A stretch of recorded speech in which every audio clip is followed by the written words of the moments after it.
Bonjour à tous et bienvenue pour cette nouvelle vidéo jour après jour consacrée encore une fois à l'évangile de Saint Marc.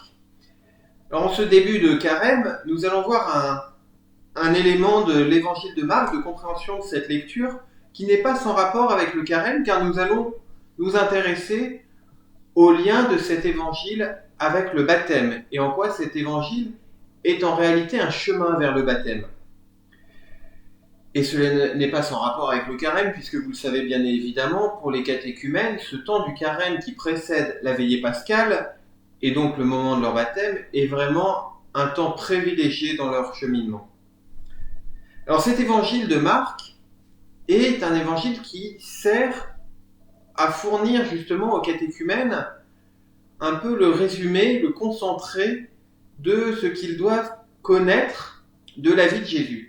Et on pourrait dire connaître, mais surtout intérioriser de la vie, puisque l'évangile, nous l'avons dit dans les dernières rencontres par vidéo, l'évangile a pour but de nourrir la foi et de permettre de croire à partir de ce que nous avons découvert.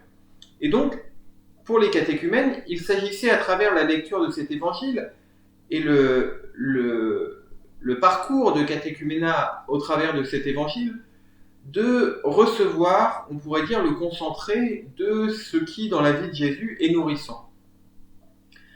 Un autre point qui peut nous intéresser justement pour voir ce caractère baptismal de cet évangile, c'est de remarquer que le baptême est au début et à la fin de cet évangile.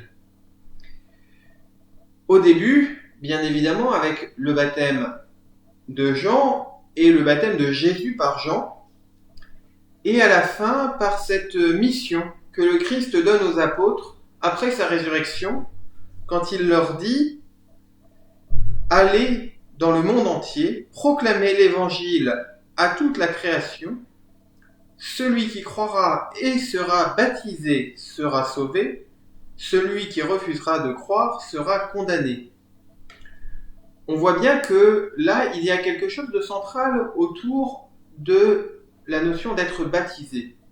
Il y a la notion du croire ou du ne pas croire, et il y a un élément de dissymétrie autour de la question du baptême. Puisque le but, c'est justement d'inviter celui qui a reçu l'évangile, qui accueille qui est Jésus, c'est-à-dire le Fils de Dieu, le Sauveur, comment il va réussir à avancer davantage et faire ce pas de l'engagement du baptême pour entrer dans la communauté chrétienne et dans l'Église. Pas que ne feront pas, bien évidemment, ceux qui ne croiront pas. Mais donc ce pas en avant du baptême est vraiment central et est perçu comme central. On pourrait presque dire, une fois que le catéchumène a reçu tout l'évangile, qu'il est passé du baptême de Jésus à sa mort et à sa résurrection, la finale vient un peu comme pour dire, maintenant, tu as un pas à franchir, veux-tu être baptisé? C'est un peu ce qui est présenté par Marc dans cette finale, et ce à quoi nous sommes invités, même si nous avons déjà été baptisés pour la plupart, nous sommes invités à rentrer davantage encore dans cette vie baptismale. Et cet évangile de Marc peut nous y aider. Donc ça peut être aussi un beau chemin de lecture de nous dire comment cela nous fait grandir dans notre vie baptismale, notre vie chrétienne. En ce mercredi décembre, je vous souhaite à tous et à toutes un très bon carême et à très bientôt. Au revoir.